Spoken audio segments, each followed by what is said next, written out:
Generally આપણે લીંબુનો રસનો ઉપયોગ કરતા હોઈએ છીએ, પણ લીંબુનો રસ કાઢ્યા બાદ તેના જે છોતા કે છોતલા હોય ને તેને આપણે ફેંકી દેતા હોઈએ છીએ. તો આ જ ડિમ્પલ્સ ડિસીઝમાં જુદી જુદી 2 વેરાયટી તૈયાર થશે, જે લીંબુના છોતામાંથી તૈયાર થશે અને તેને ફ્રીઝ વગર 1 વર્ષ સુધી તમે સ્ટોર પણ કરી શકશો. તો ચલો રેસીપી શરૂ કરીએ. તો જેમના માટે મેં આ રીતે એકદમ પાકા લીંબુ હોય તેને મેં લીધા છે, લગભગ 500 ગ્રામ જેટલા છે, અને તેને મેં આ રીતે ટુકડા પણ કરી લીધા છે. આ પ્રોસેસ હું તમને એટલા માટે બતાવું કે તમને હું બતાવી શકું કે મેં બિલકુલ રસનો ઉપયોગ નથી કર્યો, માત્ર છોતાનો ઉપયોગ કર્યો છે.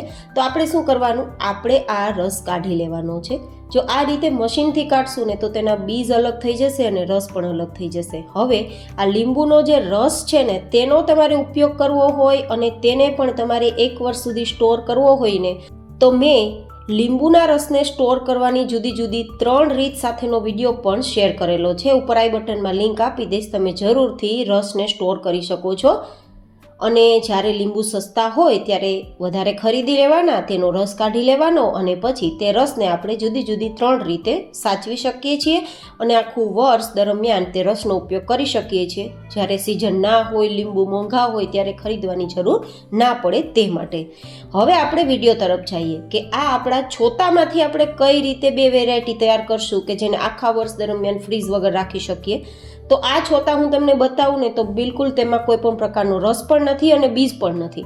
અને આ લીંબુની છાલ કેટલી કડક છે જુઓ તમે, હું ચપ્પુથી કાપું છું તો પણ કટ નથી થતી, આટલી કડક છે. અને સાથે સાથે આ છાલ કડવી પણ હશે ને થોડી કડછી પણ હશે, થોડી તુરી પણ હશે, તો સ્વાદમાં નહીં ભાવે. તો તેના માટે આપણે પહેલી વેરાયટી તૈયાર કરીશું.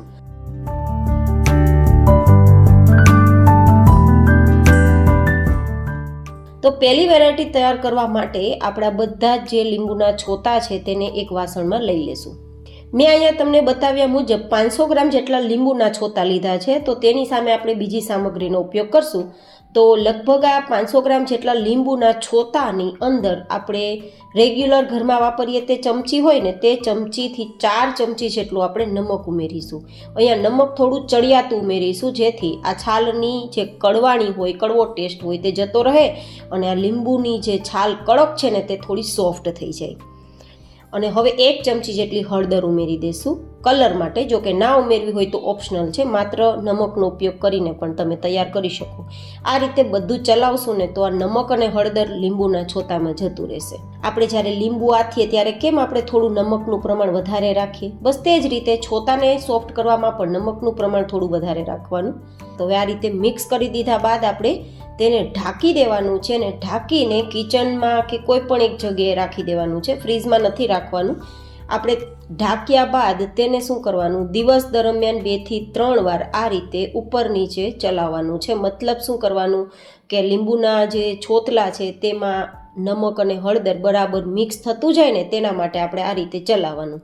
આ રીતે કરશો ને તો ધીમે ધીમે થોડા જ દિવસમાં આપણું નમક એકદમ ઓગળી જશે અને લીંબુનો કલર પણ બદલી જશે અને તેની જે છોતલાની જે જાડી છાલ છે, કડક છે, તે પણ સોફ્ટ થઈ જશે. તો દિવસ દરમિયાન 2 થી 3 વાર આ પ્રોસેસ જરૂરથી કરવાની, તો ઓછા સમયમાં તમારી આ વાનગી તૈયાર થશે.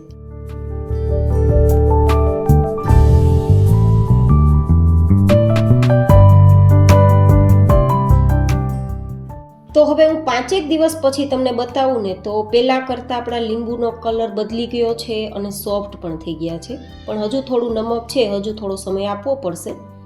આ રીતે બતાવું તો અંદર સુધી કલર પીળો આવી ગયો છે, પણ જો આ રીતે કટ કરતાં તે અંદર સુધી પીળો કલર નથી આવ્યો, થોડો સફેદ દેખાય છે. જો મતલબ હજુ પણ આપણે તેને થોડો સમય આપવો પડશે.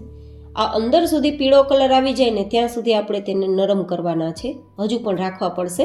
તો હવે શું કરશું, આપણે આ બધા જે લીંબુના છોતલાના ફાડા છે ને તેના 4 ભાગ કરી નાખશું, જેથી ફટાફટ પણ થશે અને આ વેરાયટી ખાવામાં નાના ટુકડા હશે ને તો વેસ્ટ પણ નહીં જાય.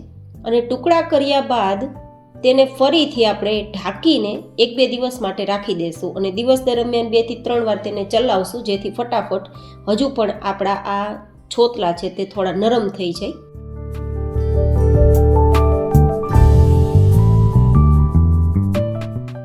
તો લગભગ 2 દિવસ પછી તમે જોઈ શકો છો કે કલર વધારે ડાર્ક આવી ગયો છે અને પહેલાં કરતાં થોડું લિક્વિડ ફોર્મ દેખાય છે, જેનું કારણ છે આપણું મીઠું ઓગળી ગયું છે. અને આપણા લીંબુ પણ ગળી ગયા છે. હું તમને બતાવું કે પહેલાં છે ને તે ચપ્પુની મદદથી પણ આપણે કટ કરીએ ને તો આપણું લીંબુ કટ નહોતું થતું, પણ અત્યારે આરામથી હાથથી થોડું પ્રેસ કરીએ ને તો 2 ટુકડા થઈ જાય છે, મતલબ આપણા લીંબુના છોતલા ગળી ગયા છે. તો હવે આપણી આ વેરાયટી છે ને તે પરફેક્ટ છે ખાવા માટે. આમાં જો આપણે લીંબુનો રસ નથી ઉમેર્યો છતાં પાણી દેખાય છે, જેનું કારણ છે નમક. આપણામાં નમકનો ઉપયોગ કર્યો છે ને જેના કારણે લીંબુની છાલ કડછી હોવા છતાં, કડવી હોવા છતાં હવે બિલકુલ કડવી નહીં લાગે, હવે બિલકુલ કડછી નહીં લાગે અને એકદમ રસકસતી થઈ ગઈ છે. અને નમક છે તે પ્રિઝર્વેટિવનું જ કામ કરે છે, તો ફ્રીજમાં રાખ્યા વગર પણ 1 વર્ષ સુધી આ છોતા છે તેને તમે કોઈ પણ એરટાઇટ બોટલમાં ભરી સ્ટોર કરી અને બહાર રાખીને જ ખાઈ શકશો, બિલકુલ ખરાબ નહીં થાય. અને આ આપણે જે તૈયાર કરેલ વેરાયટી છે ને તે પહેલી વેરાયટી છે, તે તૈયાર થઈ ગઈ છે. અને આ વેરાયટીનો સ્વાદ છે ને આપણે આથેલા લીંબુ ખાઈએ ને કેવો હોય તેવો જ લાગશે.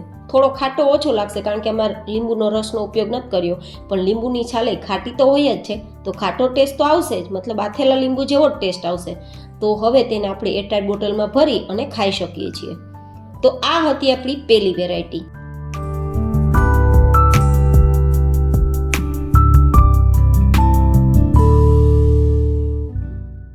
આ રીતે તમારે ના ખાવો હોય તો આપણે બીજી વેરાયટી તૈયાર કરીશું.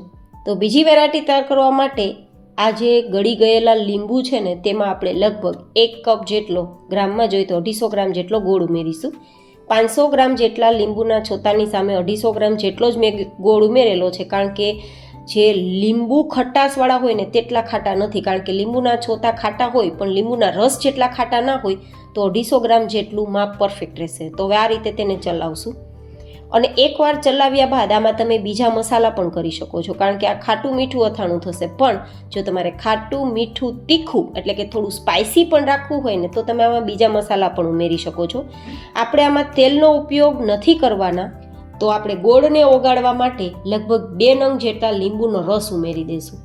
અહીંયા લીંબુનો રસ ઉમેરવાનું કારણ એટલું જ છે કે આપણો ઉમેરેલો ગોળ છે તે ઓગળી જાય. બાકી આપણે લીંબુના રસના ઉપયોગ વગર પણ મેં તમને પહેલી રેસીપી બતાવીને તે તમે ખાઈ શકો છો. અને જો લીંબુનો રસ ઉમેર્યા વગર વેરાયટી તૈયાર કરવી હોય ને તો તમારો ગોળ ઓગાળવામાં થોડો સમય લાગશે, તમારે ઉમેરવાની જરૂર નથી. પણ 2-3 દિવસમાં અથાણું તૈયાર કરવા માટે અને પરફેક્ટ રસકસતું અને ગોળને ઓગાળવા માટે મેં 2 નંગ જેટલો લીંબુનો રસ ઉમેર્યો છે. હવે આ રીતે મિક્સ કરી દઈશું અને આપણે અહીંયા 1/4 ટીસ્પૂન જેટલી હિંગ ઉમેરીશું, જે આપણા આ અથાણાને ખૂબ જ સારો સ્વાદ આપશે. અને 1 મોટી ચમચી જેટલું ધાણા જીરું પાવડર ઉમેરીશું અને 2-3 ચમચી જેટલું લાલ મરચું પાવડર ઉમેરીશું, જે થોડું તીખાસનું અને કલરનું કામ કરશે. તમે લાલ મરચું પાવડર વધઘટ કરી શકો છો. અને 4-5 તજના ટુકડા ઉમેરી દઈશું, જેના નાના નાના ટુકડા કરીને ઉમેરશું તો જેનાથી આપણા આ અથાણાને સુગંધ સારી આવશે અને પ્રિઝર્વેટિવનું કામ પણ આપશે. હવે આપણે અહીંયા 1 ચમચી જેટલા તીખા અને 1 ચમચી જેટલા આખા ધાણાને થોડું ખારણી દસ્તાની મદદથી અધકચરું વાટી લેશું. આ અધકચરા વાટેલા પાવડરને આપણે તૈયાર કરેલા લીંબુના છોતાના, અને આમ તો અથાણું જ કહી શકાય, એ અથાણામાં ઉમેરવાથી ખૂબ જ સારો સ્વાદ આવશે. અને કોઈ પણ પ્રકારના કુરિયાનો ઉપયોગ નહીં કરવો પડે. રાઈના કુરિયા, મેથીના કુરિયા, કોઈ પણ ધાણાના કુરિયા, કોઈ પણ કુરિયાના ઉપયોગ વગર આ વેરાયટીનો સ્વાદ સારો લાગશે. તો મેં આ અથાણાને હેલ્ધી બનાવવા માટે કોઈ પણ પ્રકારના કુરિયાનો ઉપયોગ પણ નથી કર્યો, તેલનો ઉપયોગ પણ નથી કર્યો અને ખાંડનો ઉપયોગ પણ નથી કર્યો. તો આ છોતાને ફેંકતા પહેલાં આ રીતે ઉપયોગ જરૂરથી કરી લેજો. ખૂબ જ સ્વાદિષ્ટ અથાણું તૈયાર થશે અને ફ્રીજમાં રાખ્યા વગર 1 વર્ષ સુધી તમે કોઈ પણ વેરાયટી સાથે ખાઈ શકો તેવું ટેસ્ટી લાગશે, કારણ કે આ અથાણું એટલું ચટપટું છે કે શાકની પણ જરૂર નહીં પડે. તો આ રીતે બધું જ મિક્સ કરી દીધું છે અને હવે 2 દિવસ માટે કે 3 દિવસ માટે ઢાંકીને રાખશું તો ગોળ બરાબર ઓગળી જશે.